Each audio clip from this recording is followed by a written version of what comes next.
Hello, gamers from around the world. This is Boxenberger, the video game enthusiast from Germany, and I would like to welcome you to this week's episode of the World of Gaming. Dutch, we are back after our summer break. We had to take a break the last, 2 weeks since I've been on summer vacation. I've been in Denmark, and it was fantastic. Beautiful country. First time I've actually been there. And it was fantastic. I'm feeling relaxed. I'm feeling energized again. And I can't wait to be back this week with you, my man. But before I welcome you properly, let me welcome our awesome community. Big welcome to you guys, everyone who's already joining us here live in the chat. A big welcome. Good evening to you. And a big welcome, of course, to everyone who listens after the fact, either here on YouTube, Spotify, Apple Podcasts, wherever you're listening. Big welcome to you. And Dutch, how have you been over the last couple of weeks? Yeah, whilst you've been sunning it up in Denmark, I've been at work. Well, and at the gym. And just, generally just tired from both. So, yeah, other than that, great. Good to hear. All right. So, yeah, man, we left for the summer vacation just right in the middle of the week where Gamescom happened. So we couldn't join Gamescom, the live coverage of it. But of course, we're going to break a couple of things down. Not everything, because, I mean, it's almost 2 weeks. It was almost 2 weeks ago, and we have other news to talk about as well. But I'm looking forward to a great podcast here today. And so, again, a big welcome to everyone. And as always, we would like to start this podcast with the most important part in gaming, and that are the games that we are currently playing. So, Dutch, let everyone know what kept you busy over the last couple of weeks. And, of course, we want to hear from everyone in the chat. What have you guys been playing lately, and how do you enjoy the games you're playing? So, Dutch, what kept you busy, man? Yeah, I've been playing a few things, to be fair. I'm still playing through Final Fantasy 16 a little bit. Of course, because I've already finished that on PS5, I'm just slowly chipping away on Xbox. So I'm in absolutely no rush to finish that anytime soon. But I am enjoying it, playing through it again. It is a fantastic Final Fantasy. Yeah, it was fantastic. Speaking of Final Fantasies, though, I also started Final Fantasy 9 again from scratch. Okay. I was really in a mood for a classic Final Fantasy, and I missed Final Fantasy 9, so it I is a decided to good stop one. playing that. It is the second best ever released. It is, aside from 6. 9 is the best of the modern old ones. Yeah. I would say 7 is the best. The original 9, classic, and then 6. For me, the original classics were 6, then 9, then 7. 7 is at the top. 7, 9, 6. You see. For me, it was 6, 9, 7. There you go. So, yeah, I mean, I would never turn my nose up at the Final Fantasy 9 remake. I would love that. Yeah. Aside from that, and still playing Pokemon Scarlet, which I got the DLC for eventually. It's Switch 2. Ages. Yeah, Switch 2. Yeah.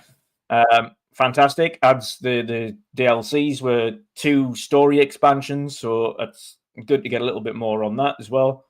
And picked up Helldivers 2. Nice. Helldivers 2 on the other day as well. That? Only played a little bit of it. I'm gonna have to, when I've got time, gonna have to play it with friends, see what it's like with friends. But no, it's good so far. It seems pretty simplistic, to be fair. Yeah. Jump in, kill things, fix things, leave. So seems straightforward. I haven't really had as much time with it as I'd have liked. But in terms of how much it cost, it's like 30 odd bucks. So. Oh, is it?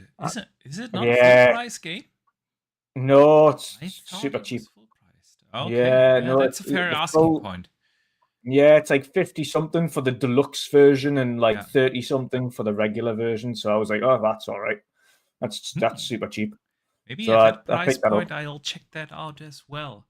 Because Yeah. I honestly, I never really checked, but it was obvious or clear to me that this is a full priced game, and I really don't have the time for it. But at that price point, I might just check it out. Yeah. Interesting. Yeah, definitely. And so yeah, that's really what's been keeping me occupied when I have. Oh, and obviously still Football Manager. Yeah. The Football old Manager addiction. eventually today, because of course, for those who play Football Manager know that they cancelled Football Manager 25 due to complications and delays, and Yeah. obviously with yearly iterations like FC 25, as you know, FIFA and Football Manager and things like that, because the seasons change every year, if you miss it too far, you've missed it entirely. Yeah. But it got to a point with the delay to Football Manager 25 that they had to just outright cancel FM 25 and move to FM 26. Yeah. And eventually today released gameplay footage of FM 26. Interesting. I haven't seen it. So yeah, it's obviously improved graphically. It looks like you're watching a little bit more like you're watching FIFA than you are playing Football Manager graphically. So it's a nice improvement on that front. And of course, purists of Football Manager will tell you that they always play in 2D mode, which is like the top-down Subutio kind of effect. But no, I've been playing that. Of course, finished off the season with Newcastle, won everything. And then, yeah, like Unlike I say, that's in real life. Unlike in real life, where we only won one thing last year. But this is the beauty of these things, of games, is imaginary things can happen. Yeah. But no, it's like I say, I've been enjoying. I'm enjoying the single player RPGs a lot, like Pokemon and Final Fantasy and things like that. Sweet. Because I can play a bit, I can play a little bit of the story, I can grind things and kind of level up things, and then I can just save it and turn it off. Yeah. I don't have to worry about really progressing too much of the story. I can just have fun and then turn it off. Yeah. Which is good when you've had a long day at work and you just want to chill out for half an hour or an hour and you haven't really got time to do much else. Yeah. Absolutely. What's been keeping you occupied on vacation? So I've played a lot of my Ellie, of course. I had that with me. I played Gears Reloaded on that thing, and it runs beautiful on the Xbox Ellie. It's not the Xbox Ellie, the original ROG Ellie. I don't have the Xbox Ellie yet.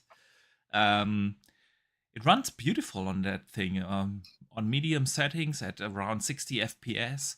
And I'm having a blast with Gears Reloaded. Playing through Gears again is just pure fun. Obviously, when you played the last remaster, what was it called? Was it called Gears Remaster?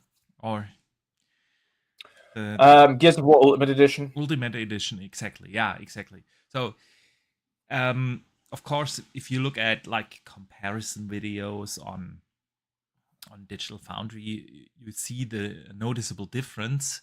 But when you're actually playing it, it just looks like how I reminded the Ultimate Edition, right? 9 years ago. But I'm having a blast again. The game is still a lot of fun. You can tell with little things. For instance, the AI is horrible, yeah, but that's just how games were like when came the original Gears 1 out 15, 20 years ago. Of course, you can tell that, but other than that, it's pure fun. It looks fantastic. I haven't finished it on the Ellie. So when I got home from vacation in Denmark, I booted it up and picked it up again on the Xbox Series X, and Of course, there with HDR and everything, it does look fantastic. Honestly, from a visual point of view, it could easily pass as a 2025 game, right? It does look fantastic and plays fantastic, and yeah, I'm having a blast with that, man. My only criticism is, as much as I love the HDR implementation, it makes the game look very colorful.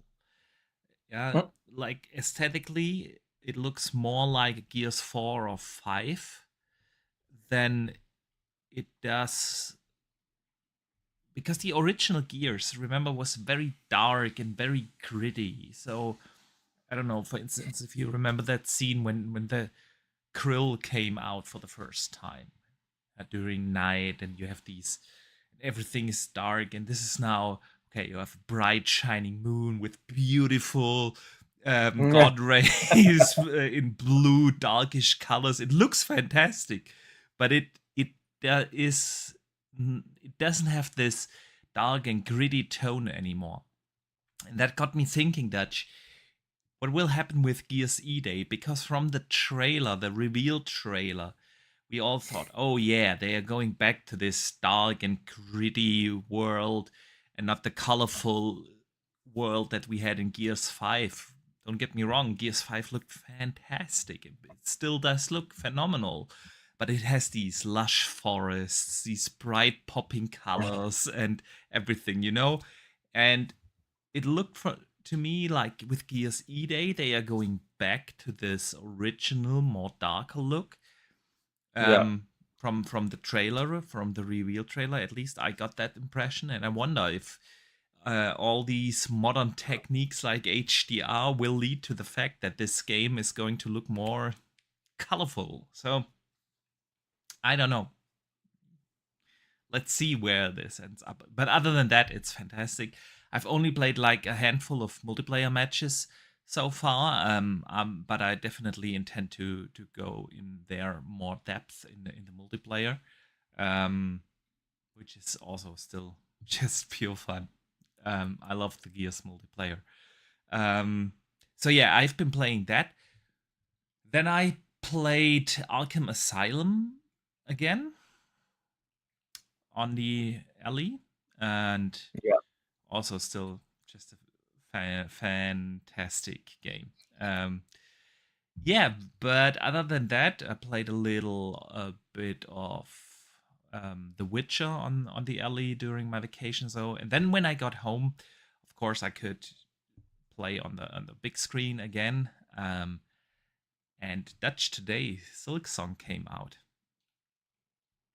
I haven't played much because it literally like released 2 hours before we started the podcast. But earlier today, I booted up Silksong and I played the first 1.5 hours or so. Then I had to get ready for the podcast. But Silksong is finally here, man. How'd you find it? I know you were a big Hollow Knight fan. Absolutely, I am. From the first 1.5 hours that I've played, it's exactly what I was hoping it to be. It has this great atmosphere, just like the first one, you know, for an indie game and that budget, an absolutely phenomenal soundtrack that just fits the mood so perfectly. And you have these little acoustic hints that you get to navigate you through the map, you know, which is just so well done. Absolutely well done.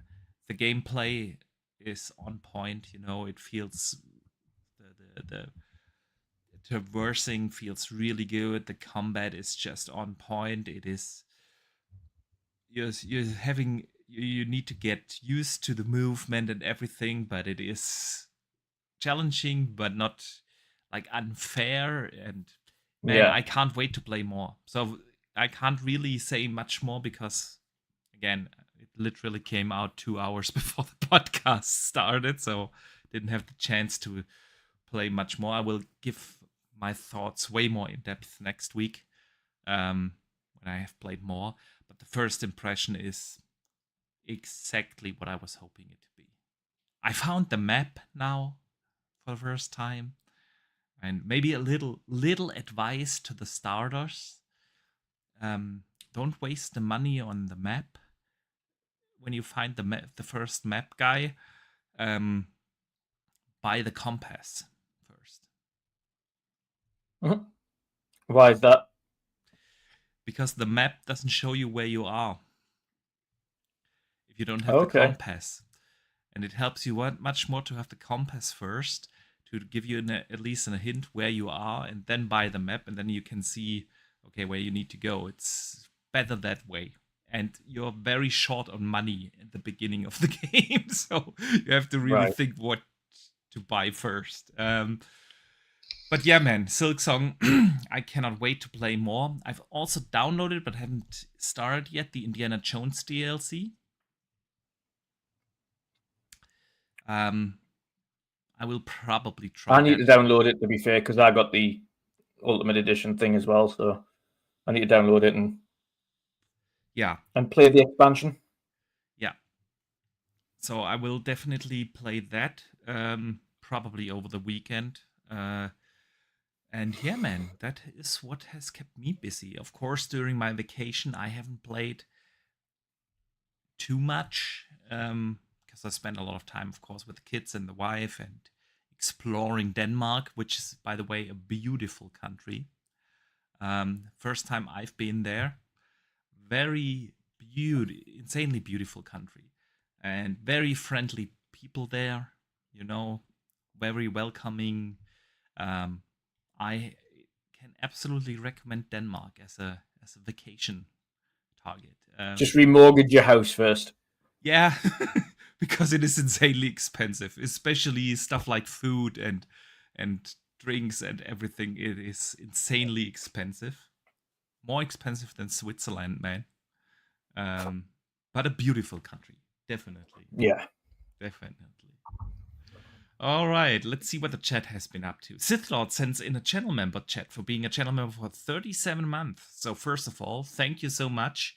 Yeah, I want to shout out Stu as well, because he's been a channel member on here for 36 months. There you go.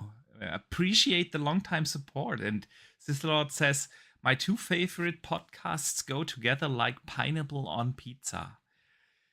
I don't know if that's a compliment, dude. It's not the worst. How dare you? How dare you? Dare you? But it's great to see you. What did Stu say in his channel member chat? He didn't. He just 36 months. But hello, go. Stu. He just said best pod intro right here. Fire. All right. Let's see what the community has been playing. Yes. Pyro has been playing Zenless Zone Zero, Brotato, and Yu-Gi-Oh! Legacy. Interesting playlist there. Not the usual stuff, dude. Then we have Dustin Lambert, who has been playing Prince of Persia, the ROG game.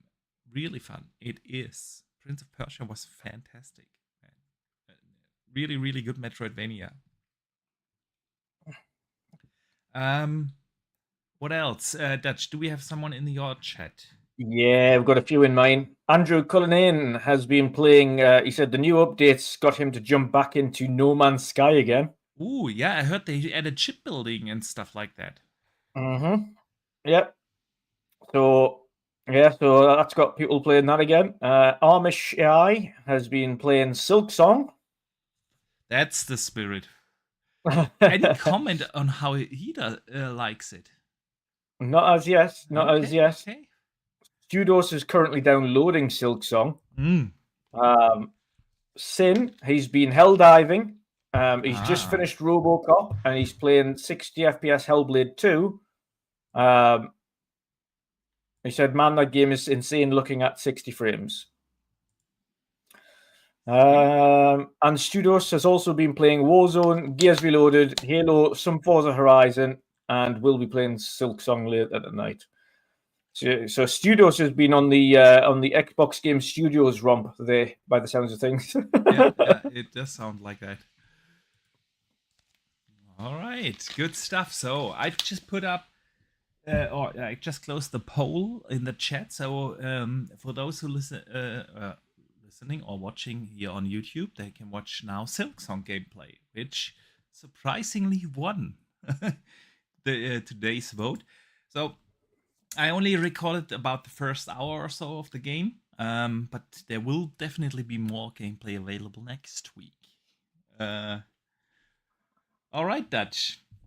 So let us get into some actual news of the week. Yesterday, 28 minutes of gameplay for the new James Bond was shown. There was a dedicated state of play with just that game in it. So the new 007 James Bond First Light from IO Interactive was shown off with an intensive segment of gameplay. And Dutch, let me hear your thoughts. I mean, obviously you've seen it. What did you think of the James Bond gameplay reveal, the First Light gameplay reveal? It looks all right. It looks all right. It's like Uncharted mixed in with Hitman. Yeah, I think it. in a good way though. I was actually really surprised. I really liked it. It looks all right. I mean, it's a little bit more action than it is stealth. They showed a little bit of stealth gameplay, but then they show them being very run and gun and like taking down an entire base and things. And I was like, okay, that's less the Bond that I want to see. Really? Yeah. I don't mind the occasional like car chase, like you see with Bond and things, but I think it's been a handful of sequences in the entire kind of Bond universe where he takes out entire bases worth of villains. And in the vast majority of the time, it's been when he's trying to escape something because something's went wrong. So yeah, it looks okay to me. It looks a little bit generic. I totally got a different impression, honestly. I really thought, okay, they're just going to slap the James Bond skin on Hitman. And I was really happy that they didn't. Yeah. It started off with this scene, where you entered this gigantic villa and you sneak around a little bit, do a little bit of traversal, sneaking into this big house, finding stuff, and then everything goes to hell, and you have the car chase, and then you gotta take down or escape. I wasn't really sure what it was, but this entire base, and I agree with you. It does look or remind you a lot of Uncharted, but since we are not getting any Uncharted game anytime soon, I'm happy for First Light to fill that spot. And I thought it was a great mixture of these. You have this more stealthy segment, then you have a car chase. We have car chases in like every Bond movie, right? A couple of them in every movie. And then you have the big set piece where you blow up this entire base and shoot your way out. I really enjoyed that. It looks fantastic. It does have a little like performance issues, you can tell. And I've seen a lot of people hate on that, but it is still an early build. The game comes out now in March 26, so it's still like a good 6 months to polish that up. So I wouldn't worry about it before we actually play it in a not so good state. But until then, they have the Hitman games always came out actually really well or properly optimized. So I'm not worried about that honestly at the moment. And from the gameplay, I was really happy to see that it's not just like Hitman with the Bond name on it, but that they are trying to actually do kind of different game, and I'm okay with it being a more like action-oriented Bond approach. I'm I'm excited for it, honestly. Um, Visually, it looked fantastic. Some great explosions, some cool lighting effects. The animation seemed pretty good. So I was honestly, it climbed up on my anticipation list. Honestly, so I'm excited for it, and with the release date in March, we don't have to wait too long, like another 6 months. But I could see that this time of 26 is getting kind of crowded because a lot of publishers want to get their game out with a Yeah. little bit of distance to the big release in May with GTA 6, and I feel like early 26 is gonna be crowded. And Yeah. I would also assume that either Fable or something from Xbox is gonna be there. We already have a couple of other games in that release window, early 26, you know.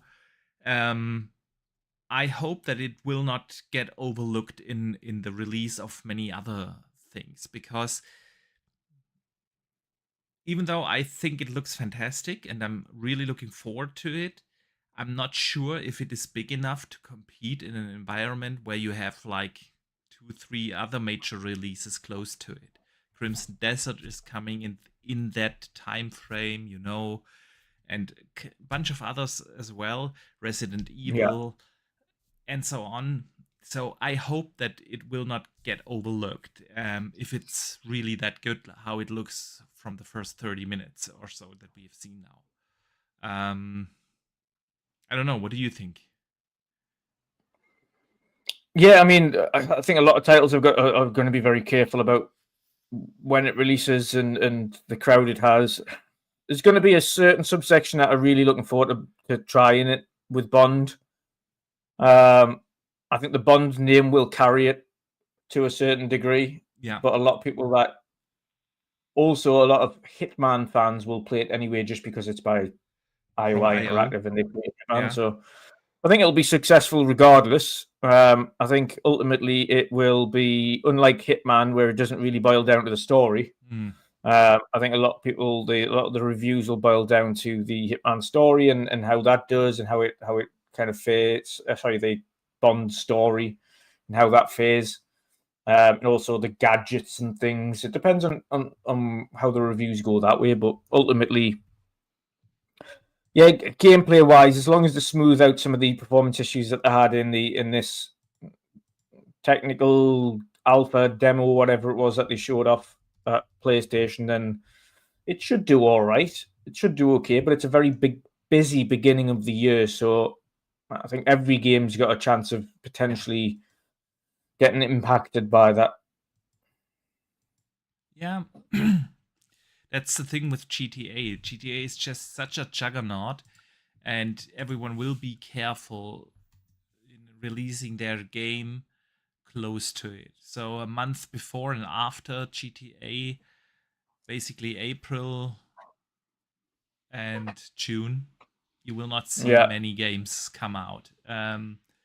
They will just be very careful, and that makes other periods very crowded, because releasing after June, let's say in July, and wait until the first initial hype of GTA 6 has died off, yeah, isn't really a good month. July, August are usually quiet month for releases because of summer breaks and everything.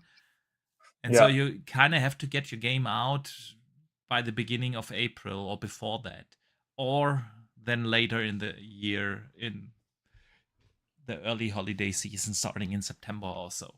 You know what I mean? yeah, And that will lead to very busy and crowded months. So, and usually we've seen that in the past.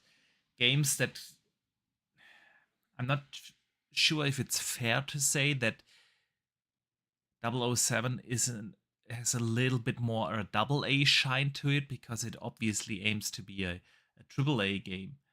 But you know what I Yeah. mean. It is not one of the super duper hype games. Yeah, I agree. Yeah, and when these kind of games release in a busy and crowded period, it it can be, yeah, well, difficult for certain games.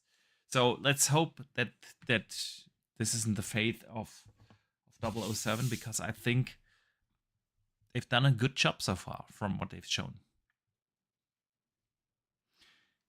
Let's Fingers stick crossed. with let's stick with new game announcements, man. And I've seen nobody talk about this, but just the other day, yesterday, Ubisoft announced that they are working on a new Rayman game. Um, Rayman's 30th anniversary is coming up, and they want to have a new Rayman game ready. It is developed by Ubisoft Milan and Ubisoft Montpellier. They haven't said what kind of Rayman this is going to be, whether it's a 3D, 2D, or anything. They've just announced, okay, we're working on this for the 30th anniversary. So, Dutch, what are your thoughts, and what would you like Rayman to be? Yeah, I mean, I'm nostalgia-wise, I'm a massive Rayman fan. It's been a long time since we had a Rayman. The last Yeah, official Rayman we had was Rayman Legends, and like I that said, it was was 10 such a years long ago. time ago. Yeah. Yeah. But I always look back super fondly on the original Rayman.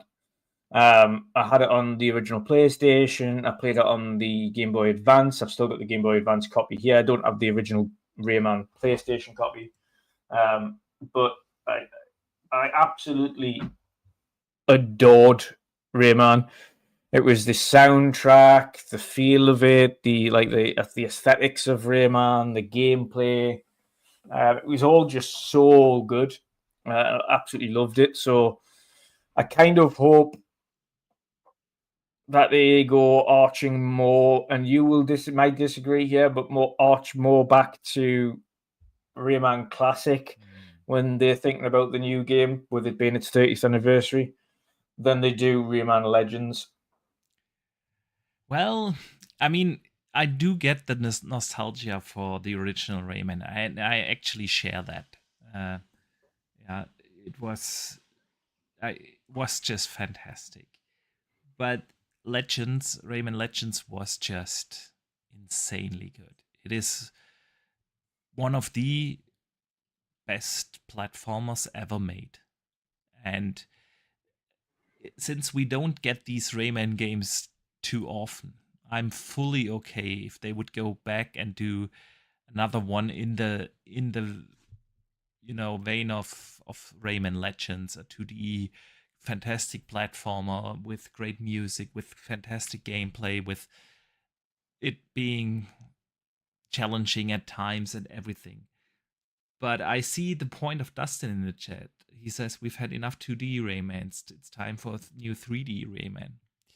And I agree, we have gotten more 2D, but then which of the 3D Raymans was really, really good?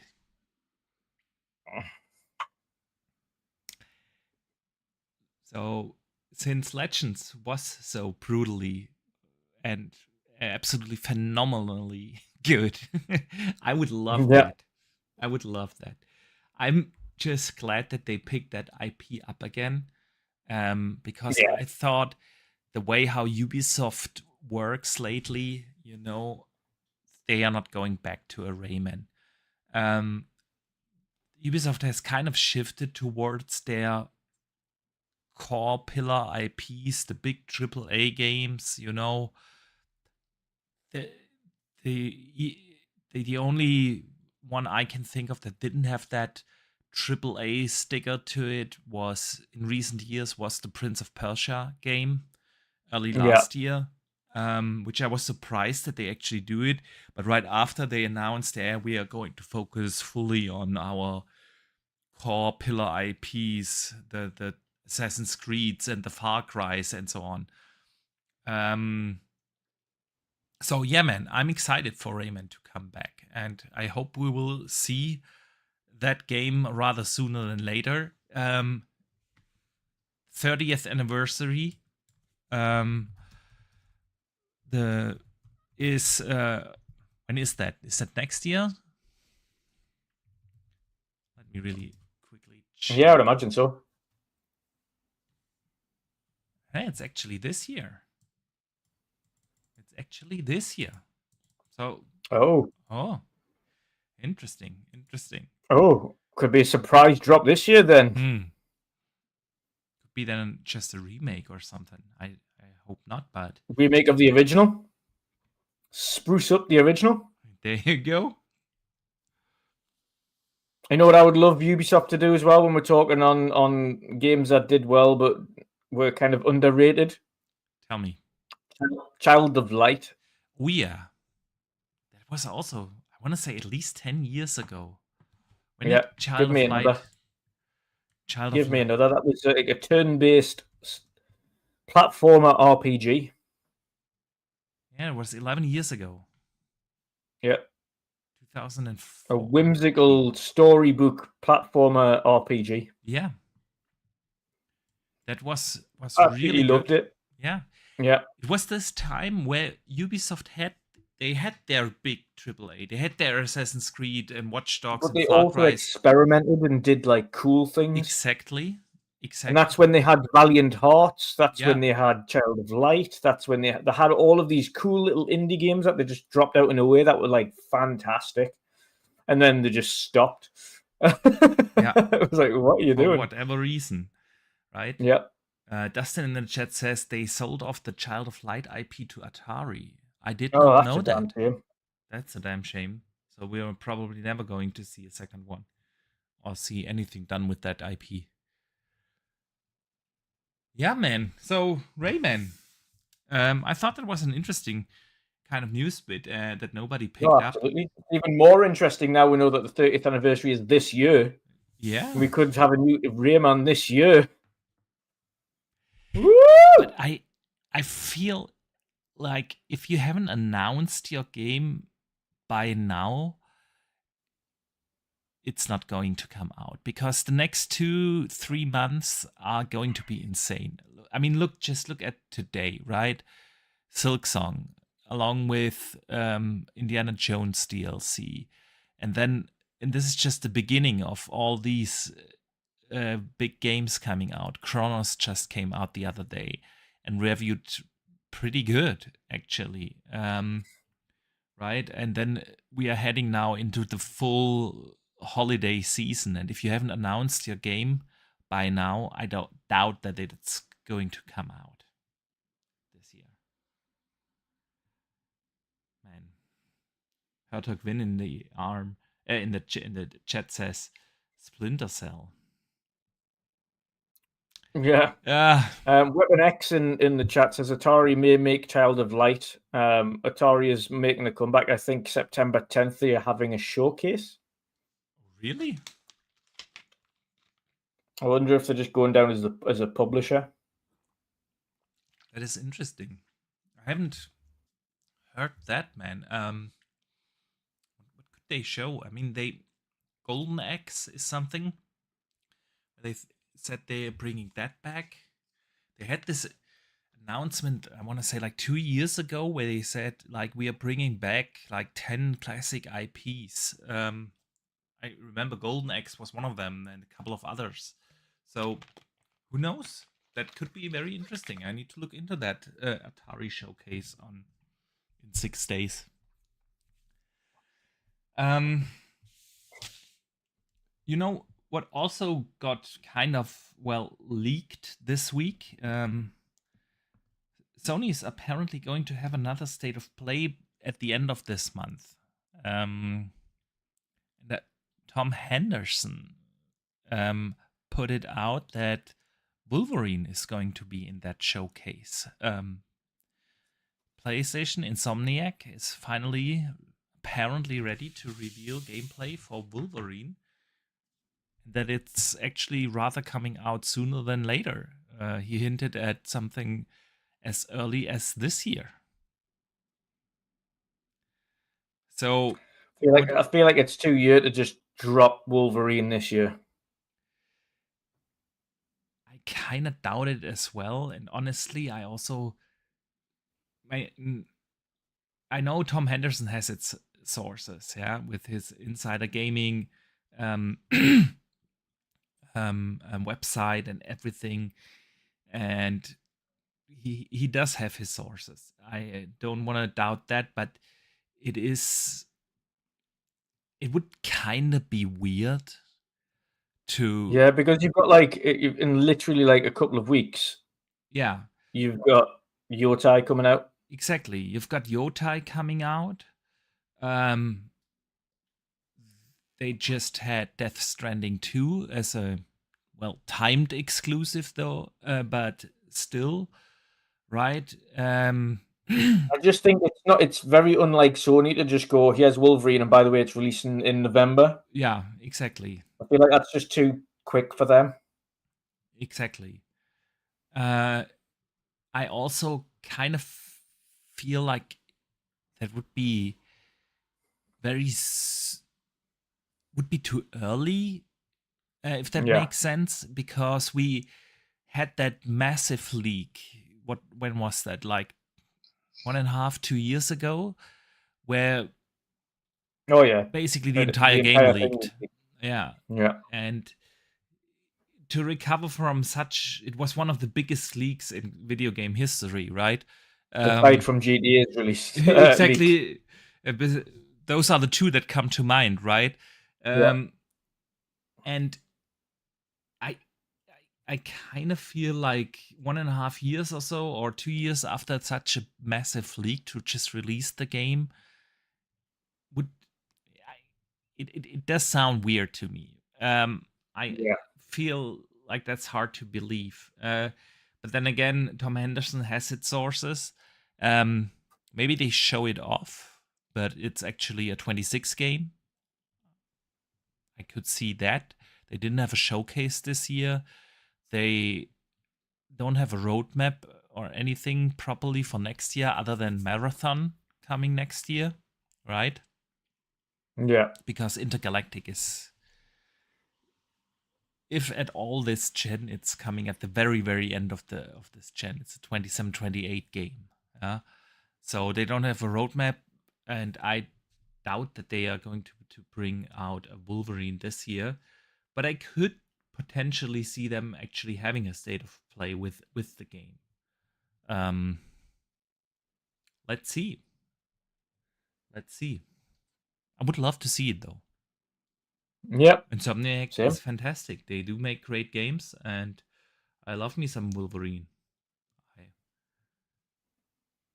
I would love to see it. I just think this year would be far too, especially not taking into account that is they due to have a state of play that would show off Wolverine.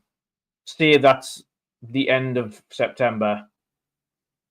Yeah. Then it would be, you're not going to release it in October because that's too soon. Yeah, definitely.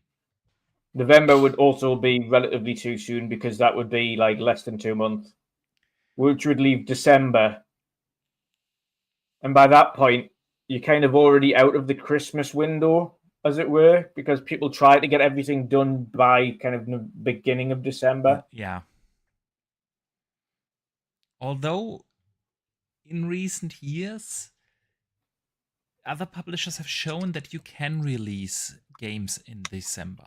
Indiana Jones. Oh, you can. You end up with people using their Christmas money or gift cards and things like that to buy games, and especially when your target audience is more the like hardcore gaming community, they really don't care. They buy games regardless when they are released. Yeah. And by then everything is out. They're in December. Let's say you release a game in the middle of December, and for the last 4 weeks nothing new has came out, and then you are the game that comes out right before Christmas, right? And then everyone's playing your game over the Christmas break, and you kind of own the social channels during that period and everything. I mean, it didn't hurt Indiana Jones other than it getting snitched at the Game Awards, right? Um, Yeah. but if you leave that out of the equation, you definitely can release a game in December. But I still feel like a 2025 release would be kind of too early and weird, especially for Sony. They kind of want to lead people on and build up the hype and the anticipation and everything. Yeah. Would be very unusual, to say the least. So, yeah, let's see. Let's see. Lots of game announcements, man, this week, which is great. From Rayman to James Bond to Wolverine rumors. Love that. Love that. Let us get to Xbox for a moment. Xcloud, Dutch. Xcloud has been only available with Game Pass Ultimate so far. And Xbox is now bringing Xbox Cloud Gaming to the core and standard Game Pass tiers, the lower Game Pass tiers, which is a big change for cloud gaming and how it is available and how to get access to it. So, what are your thoughts on this, man? Before I give my train of thought on this. I mean, the only way really to get people interested in playing on cloud gaming is to have more users playing it. So it would make more sense to have access to more people playing on cloud. Yeah. Of course, people that are on the base versions, core and standard, or core and console, whatever they are these days, literally only ever play on the console anyway.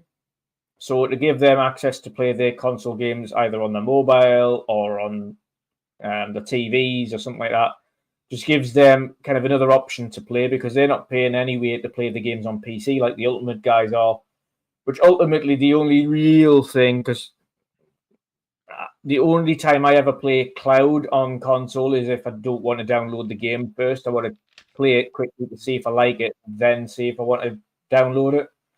It's the only time I ever really use cloud. And I think that could come in handy for people on core and or on console version of Xbox Game Pass as well. It's a kind of a try before you download scenario, as well as being able to play it on your mobile or play it on your TV. Those people aren't paying extra to play on PC Game Pass, so they don't really need to worry about that aspect. So yeah, it's good to get more people in. I don't really think it matters too much. I think my thing for Xbox Game Pass is that they still need to increase the bit rate. They still need to increase the resolution. I think ultimately they need to improve the performance of xCloud in general, because it just does not match up to the competitors. Yeah. I mean, it's okay. It's good. It's good on PC. It's good on console, but in terms of mobile play on 5G and things like that, it's not great.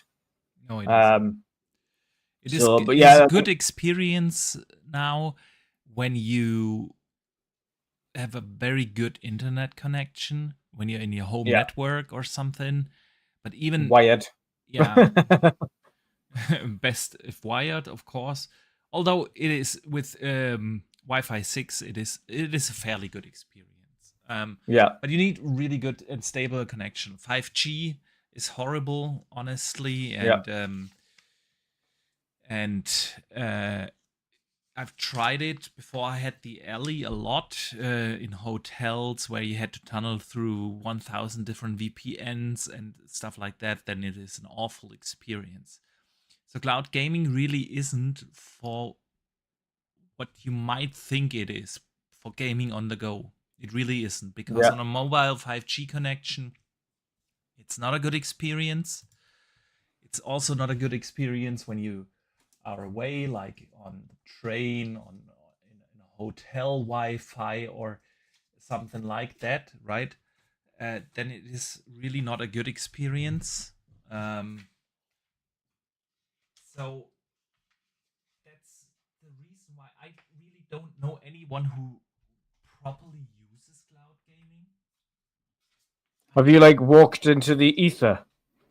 Oh, sorry, I'm hunting a big mosquito here in the room. It just flew You in. can tell because it just sounds like you're going further and further away. So there you go. That's why I briefly turned off the camera. It was like a gigantic mosquito. I got it, that bitch. um. So, sorry for being a little distracted. You shouldn't go mosquito hunting whilst podcasting, but it annoyed the hell out of me. Anyway, listen, cloud gaming, it does sound so good. Yeah, you don't need hardware, you just click on it and play the game. But when you're at home, where you actually do have a proper internet connection, the experience is still better just playing it locally. So I really don't have a necessity to use that. And when I'm on the go, it's usually an awful experience on 5G or in a hotel Wi-Fi or something. And then I have my ROG Ally to play my games locally, and I just have a good experience. So yeah, but Microsoft wouldn't do it if they wouldn't like hope to grow the numbers with that. They have obviously a much better statistics than we do. We just have our gut feeling. I really do not know anyone who regularly uses cloud gaming. Everyone I know usually plays something locally. The only thing I occasionally use is console streaming, but also only when I'm at home in my own network. So I do stream my console games to the ROG Ally when sitting in the backyard, stuff like that. But other than that, I don't use it, and I do not know anyone who actually uses it. Maybe Microsoft sees similar numbers and they don't see the growth, and they feel like, okay, we need to make it more easy to access, and that's why they are putting it out in the lower tiers. Or maybe they've seen such a phenomenal growth in cloud gaming that they say, okay, we need to even make it more available, and we can afford that now to make less money from Xcloud. Could be either way. They didn't really specify that. What's the reasoning behind it? At the end of the day, more gamers can play it, use it easier. I don't see a harm to us consumers, so that's good. I just sometimes wonder what's the thinking behind this, right? Yeah, 100%. All right. Anything you want to add to the Xcloud? No, not so much. Like I say, it's a neat thing to have, but personally, I don't really use it or go near it. Yeah. Very rare. Very rare. Like I say, the only time I do it is when I download something before I decide to install it. Yeah. See if I like it, and then if I like it, then I maybe install it instead of playing on the cloud. I don't prefer playing on the cloud as a primary because it can have its issues. Part of its issues are every now and again the bit rates will completely break, and then you just end up with like a really mad pixelated image that just doesn't correct itself. And the quality just degrades, and you're like, I can't be playing it like this, and so then you just stop playing altogether. So I choose to just like I say, play on cloud to test something before I decide to install it fully. Yeah. See, I don't even use that. Let us know in the chat if anyone is regularly using cloud streaming for whatever reason. I would really like to hear that, because it is really something I don't see anyone talk about. And it could be just my bubble, and it probably is. Because if they wouldn't see growth in it, they would have already killed it off, right? Yeah.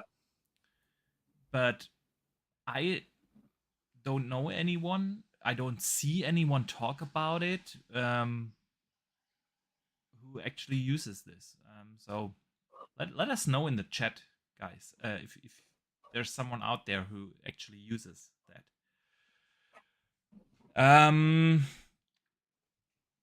Let us move to PlayStation for a minute. Something that caught my eye when scrolling through the news this week is something interesting. The PS5, the digital edition, that is very successful. A lot of people have that because who needs a disk drive in the year 2025, right? Yeah. They are in the latest revision. They reduced the size of the SSD by 200 gigs, which is kind of interesting. They obviously didn't put that out as a big headline, but yeah, the latest iteration of the PS5 is reportedly coming with nearly 200 gigs less storage starting this month. Yeah, I mean, originally released with 825, and then they upped it to 1 gig. So now 725. Was it 725? Right. Okay. It was 725 gigs, and then you could roughly round about use 600 gigs because the other stuff is for OS and buffering and stuff like that. So usable storage is a little bit above 600. And if they reduce that now by 200, it leaves you with ballpark 450, right? 400 to 450 gigs of usable SD storage. Of course, prices didn't change, right? Nope. I don't know. What are your thoughts, man? It's penny pinching by a company that could quite easily shoulder that burden. I agree. I find it kind of ridiculous if you buy a console at around 600 cost euros. Of SSDs, the cost of SSDs now are it's come on. You did. This is a hit you definitely can take. Yeah, or 100%. At least pass it on to the customers. They're buying it in. They're buying it wholesale. Yeah. They're getting like massive orders of these consoles generated. It's not like us and me and you going to the store and buying a 1 terabit SSD for like $100. They're not paying $100 for an SSD for every unit. They're not doing that. It's not even $100. Not even half, exactly. Yeah. Barely even that. Barely probably a third or less of the cost that we pay. Yeah, absolutely. I do agree.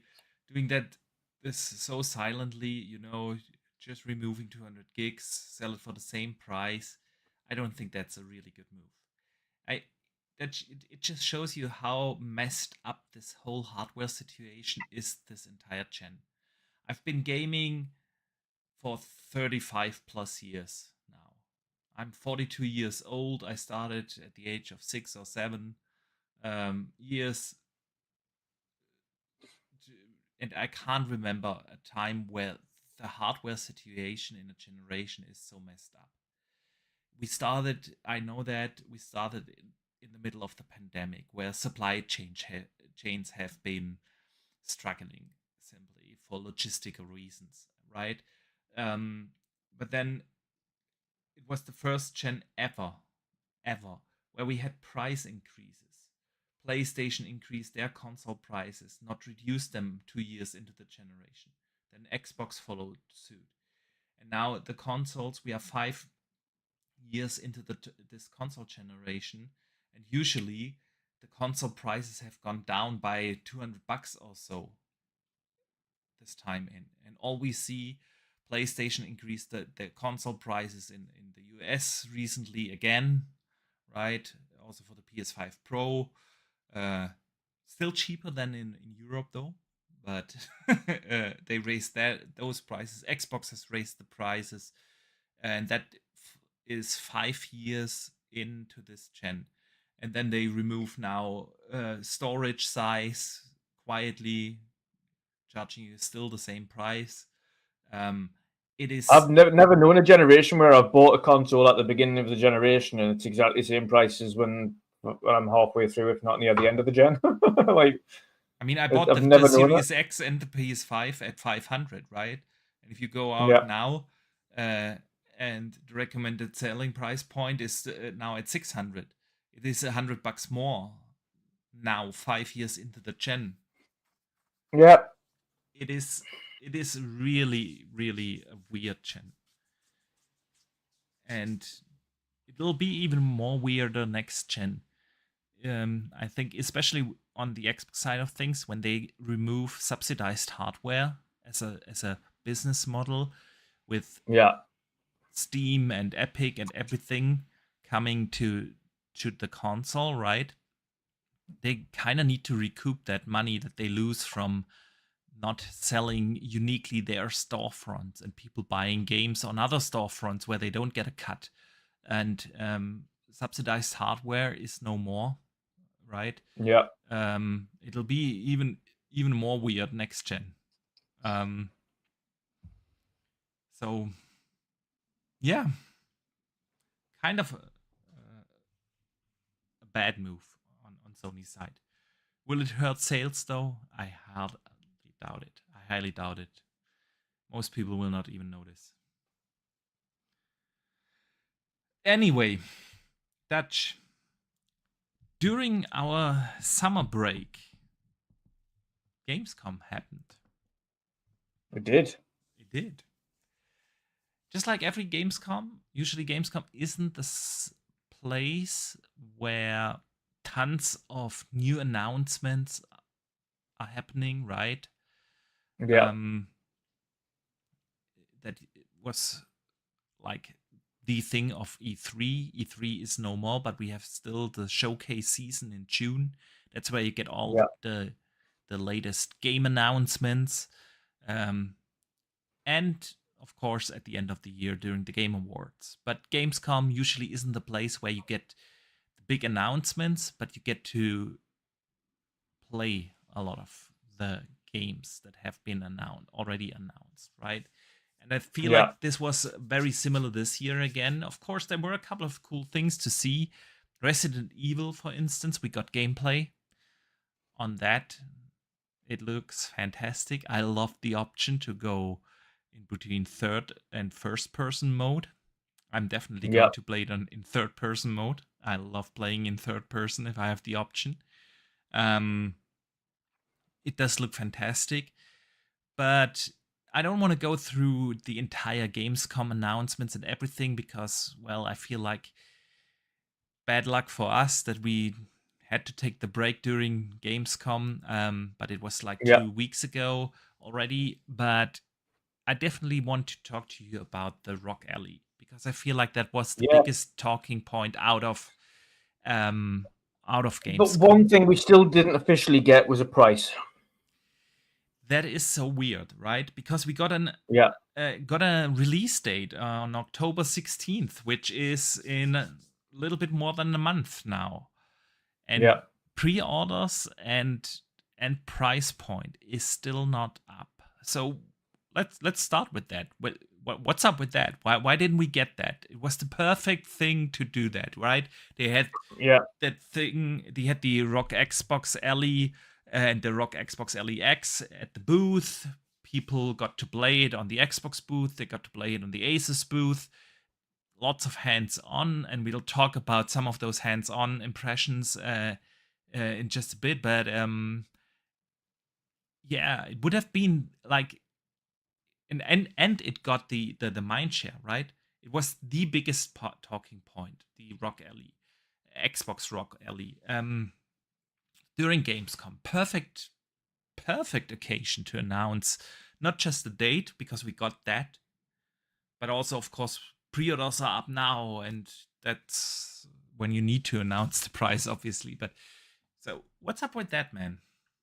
Why didn't we get that? My own thinking around it is that due to global economics, they're leaving it till last minute to decide on the price point.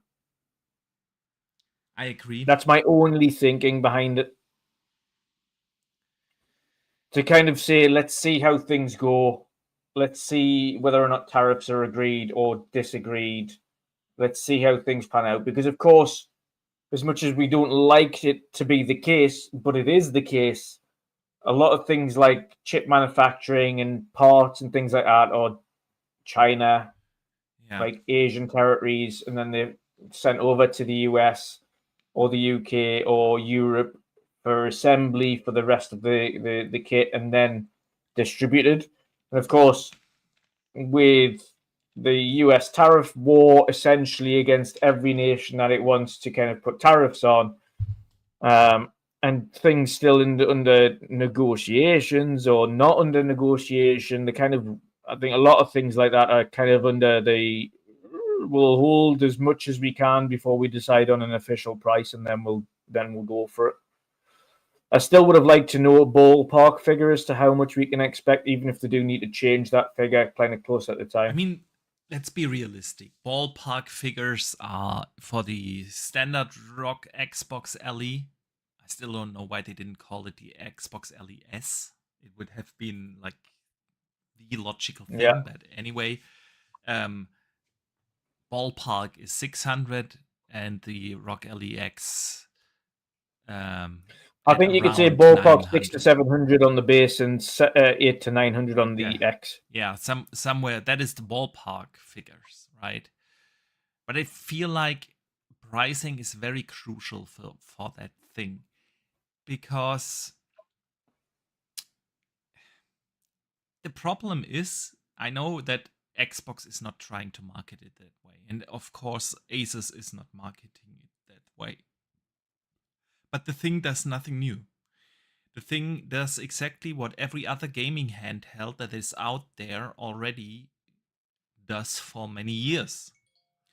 There's not one single game on that thing that you cannot play on your Lenovo Legion Go or on the Xbox, on the ROG LE that I already have for, 3 years or so?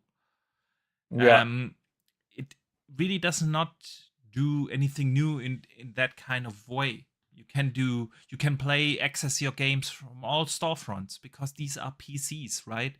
They run Windows. You can play your Steam games, you can play your Epic library, you can play your PC Xbox library, you can play the Game Pass games, you can play cloud, you can do console streaming already on all those devices. It does really not do anything new in that kind of regard. It does look new because it has a new Windows overlay, and which is exciting in itself, but games-wise, it is just a PC. And it plays what every other PC and every other PC handheld can do. And so pricing, I feel, is very crucial, because some of these devices are out there for 2-3 years now, right? Yeah. You can get them pretty cheap now. And I know it has the set to extreme chip in there, and this is exciting because it's got more power. Obviously, that's exciting, and I'm looking forward to that. And it got more RAM than the regular LE and the Lenovo Legion Go, and it comes down to, it has better specs, right? That's it. But that's it. And so pricing is really, really critical. And I do agree with your analysis. I feel like the global economics and the tariff situation, you kind of want to hold off as long as possible and see if you cannot do 600 instead of 650 for the base one, and do 850 instead of 900 or something like that. You kind of want to hold off. But it is also kind of weird to see that new hardware is coming out. The excitement of Gamescom is already kind of gone, and you could have gotten in so many pre-orders if you would have just announced the price during Gamescom, because everyone was so hyped. Like, I don't know about you, but I don't pre-order a product that I don't know the price of. You cannot do that. At least in Europe, this is legally forbidden. You have to get a price. That's why the pre-orders are not up yet. I would assume maybe someone in the chat knows that it's very similar in the US, and I feel like it's probably the same in the UK as well. The only place you can do it is in store, where you can put a deposit down. Yeah, that's technically not a pre-order. That's then more you can reserve one. You know. Yeah. I don't know what it's really called in English, but it's not, that is technically not a pre-order. Yeah, it's, you got the right to get the first units that come in, but it's not technically a pre-order. Proper pre-order, you need to have a price, obviously. When you buy something, you need to know the price. Yeah. So, I mean, it can't be too far off, because that thing comes out in like, what, 5 weeks now? So they kind of have to give us that price point really soon. But yeah, kind of weird to not do it. But I agree, I feel like they want to hold off on the price point as long as possible to see where the whole tariff situation will go. Because the last thing you want to do is change the price this season. You can't increase the price before Christmas is over, and you cannot reduce the price before Christmas is over. So the price you choose now, you kind of have to leave it at that for at least the calendar year 25. Yeah. So yeah, that's the price thing. Dutch. Then tons of people got their hands on. Of course, not just the big influencers, but every visitor at Gamescom had the chance to play that thing. And a lot of different opinions are out there. And you've seen tons of them, I know that. So I wanted to get your thoughts, man, on the impressions. A lot of people were surprised by the base model. Yes. But ultimately, if I'm going to be buying a handheld, I'm not going to be getting the base model regardless. I agree. I agree. I don't care if it's, oh my god, it's super good for what it is. You can't say it is super good for what it is without knowing its price point. You can be, oh, it's really good. Now, what if it's $700 and the next model up is 800? Let's, for the sake of argument, let's assume it's 6 and 900, which is more or less a realistic scenario, right? Just for the sake of argument. At 600, you feel it's a good thing? Because I've seen that as well. But then everyone got to play Forza Horizon 5 on that thing. Yep. And I don't know if that's the best game to judge the performance of it. Absolutely not, because Forza Horizon 5 is unbelievably optimized. Yes. It's unbelievably, what you need to be putting to showcase your handheld is a game that isn't typically the best optimized game. Yeah. And like Forza Horizon 5 can run on almost everything at a decent level with decent performance. And what we've seen from early benchmarks of the chips, right? The Z2 that is in the base Xbox LE, right, was compared in early benchmark leaks towards, of course, the Z1 and the Z1 Extreme. The Z1 Extreme being the higher end chip that is in the current ROG LE. Yeah. And the Z1 Extreme still outperformed in most scenarios in benchmark analysis. Those weren't like official benchmarks, so of course we all take everything with a grain of salt. But the Z1 Extreme was still outperforming the base Z2. So the one that I have, basically what I'm saying is the one that I already have for 2 or 3 years now, is more performant. And I can tell, I've played, for instance, nearly the entire Assassin's Creed Shadows on that thing. Yeah. And that was a game where I was really like, oh, man, I want a little bit more power in my ROG Ally. I need that more. Yeah. And Doom. And I remember, and Doom is also actually a really pretty good optimized game, right? But I Yeah. wish I had a little bit more power in there. Yeah. And even playing some of the latest games, Gears Reloaded, of course, I can play it at medium settings. But hey, that's like a remaster of, pardon me, of a 20-year-old game. I wanna get a bit better settings in there. When you look at games like Cyberpunk, it runs great, but let me have a little bit higher settings. So yeah, I agree.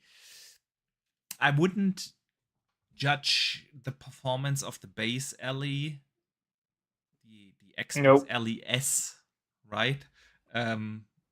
With Forza Horizon 5. That's not the thing. I feel like some conferences like this as well can often open up to people who haven't used a PC handheld before, and Yes, therefore absolutely. they don't know what to benchmark against.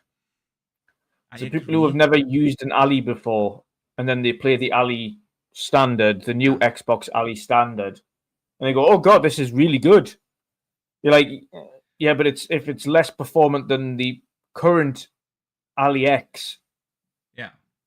then that's not a good thing." Yeah, I So what agree.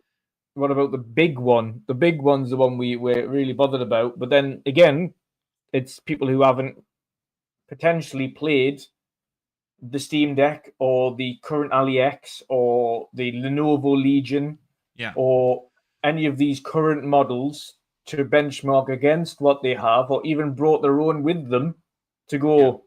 right, let's try this. Right now, let's go over to this and we'll try this. Okay. Like if you went this year, you could have theoretically brought your personal one with you, Then installed the directly, same game that they're demoing, and went, right, let's see what the performance is like. that's the What's thing. see what the quality's like.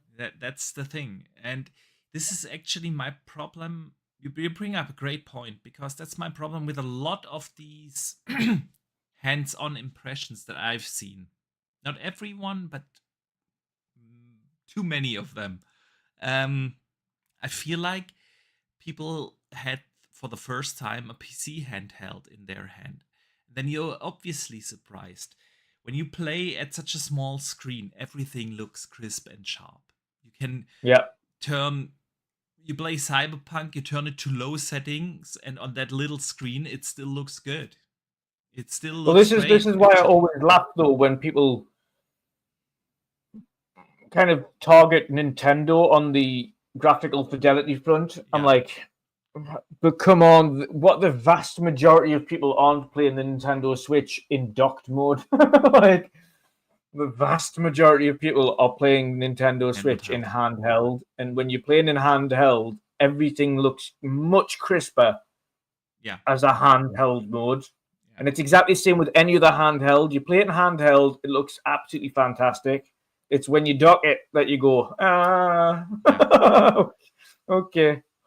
Exactly. And most of the PC handhelds out there, the Lenovo, the current ROG Ally, already do have a 120 hertz screen. And a Yeah, 120 hertz screen is fantastic. But people are not used to playing on that, yeah, especially when it's that little, right? They might have a big TV now, where they are playing then in the 60 hertz mode, because most games only support 60 hertz. But this is a PC, so you always have the 120 hertz refresh rate, right? And then even 30 FPS look much smoother than you are used to. And then people say, "Oh, this is great performance. It feels fluent." And it does. It does. Don't get me wrong. But it's um a lot of the hands-ons that I've seen, I feel like people are just surprised by how good PC handheld gaming actually is, rather than yeah, actually judging how good is the ROG Xbox Ally or and ROG Xbox LEX, right? And the same goes for the features that it supports. I've touched on this earlier a little bit, but yes, Xbox is advertising it as this is an Xbox now, and I get the reasoning behind it and everything, but at the end of the day, it is not an Xbox console because you cannot play your Xbox console games. It's a PC console. It's a PC. Period. Yeah. It is that. You can play every game that you can play on PC. And then I've seen a lot of people by, oh, this gives you so many options. You can stream your games if you cannot play them natively. Yeah, well, but you can do that on every other PC handheld as well. And you can console stream that to that device. Yes, I've been doing that for 3 years now on my current ROG Ally. Yeah. You can also do that on a Lenovo or your PC or anything else, right? That is a PC that runs Windows. And I've seen barely anyone touch upon the real, actually new features, and that is the new Windows experience, because people cannot judge that, right? Because also, it is a new overlay that aggregates your games, and you can boot up from one place your games from Steam, from Epic, and from Game Pass. The thing is, you can already do that on your current ROG Xbox Ally. Everything has, all those devices do have, well, third-party software. In this case, the Armory Crate. Unify shows you all the games you've installed. You click on it, and it starts, and that's it. The interesting part, the only really interesting part about this new Xbox Windows experience is how do they handle updates? Because that's the one shitty thing about all these PC handhelds, that you do not have accumulated updates. You have to separately update Windows. You have to separately update your drivers, each individually. You have to separately update your BIOS. You have to separately update your Armory Crate. And then when you turn that thing on after not having played on it for 2 weeks, you have to do 5 separate updates, and you have to go into 5 separate apps to do those updates. That's the one really annoying part about all these PC handhelds. And I wonder if that is going to be fixed with the new Windows. That would be the really interesting question. And nobody could answer that because you cannot test that at Gamescom, how that will work, right? Other than that, of course, we all hope by this new Windows that all these background bullshit processes of Windows are reduced to give better overhead to games, that games have more RAM, that games have less overhead from Windows that they can use for better frame rates, for everything, for higher settings and so on. But how good that new Windows actually is when you come, because that's the one thing that the Steam Deck really has the advantage right now, is it doesn't run on Windows, right? Yeah. With its Linux OS, it does have the big advantage, and we hope that it's going to be fixed with this new Windows version. But that's all things that nobody at Gamescom with their hands-on impressions could actually test. How much is the overhead of Windows actually reduced? How do the updates work? And so on. Because having all your games in one spot is nothing new. I already have that on my existing ROG Ally. It's just not under the label of Windows, it's under the label of Armory Crate, but I don't care. I turn the thing on, Armory Crate boots up, I click on the game and I play it, no matter whether it's from Steam, Epic, or Game Pass, right? So this is really something where I was super surprised that everyone was like, oh, this is such a revolutionary device, and you have all your games in one place, and you can console stream, and you can cloud stream, and you... listen, I'm excited for the device. I don't want to down talk this. I like having more RAM. It has 24 gigs of RAM. I'm looking forward to that. I'm looking forward to more power with the Z2 Extreme. I'm looking forward to the bigger battery life. And I'm looking forward to see if the new Windows experience actually reduces all these issues. I'm looking forward to all of that, and I'm going to buy one day one, no doubt. But I was honestly a little bit surprised by how bad the hands-on reporting was, because nobody asked the real questions. Yeah. I don't know how you see it, man. Yeah, well, I mean, it was kind of to be expected for me. I think it was with these consumer events, even if it was by people who work in the game industry, a lot of them still haven't used PC handhelds, Yeah. and therefore, a lot of the time they're just used to writing reviews, not specifically on hardware and hardware capabilities, but software and how software works and how games are and how games are reviewed, not necessarily being tech enthusiasts that understand and want to know more questions about the technology or how things work or how things run. So when they're doing these impressions and things like that, they don't think about the technological aspect behind these things. They just think about, okay, well, how does the game run? Yeah. And that's what you see every time a new console releases as well. It's not necessarily about the technology behind that particular equipment. It's just how good is the how does the game run? And of course, for the general consumer, game performance is one of the key things they want to know about. Yeah. As a PC user, you need to know about how well the background tasks are optimized Yeah. and how well things are more user friendly. Because what you don't want is to have an actual PC experience on the go, because then it becomes an annoyance, Yeah. not something that is going to be handy for on the go gaming. Because, like you said, you could have not used your handheld for 2 weeks, and then you've got a trip planned, and you just pick your handheld up and you completely forget to do anything. And then you turn it on when you're on the plane and update, and you're like, oh, Exactly. can't use it. Exactly. And you're stuck.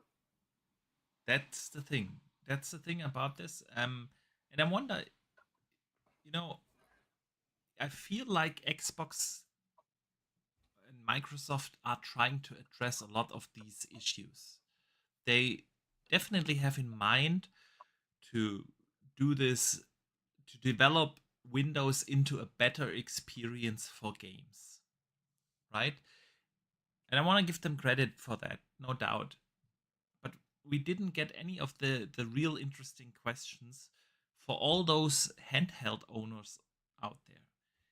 For everyone who's new to this, you can also buy a ROG Ally right now, or a Lenovo Legion Go, or any of these PC handhelds, right? And get a very similar experience, because it's great. Handheld gaming is fantastic.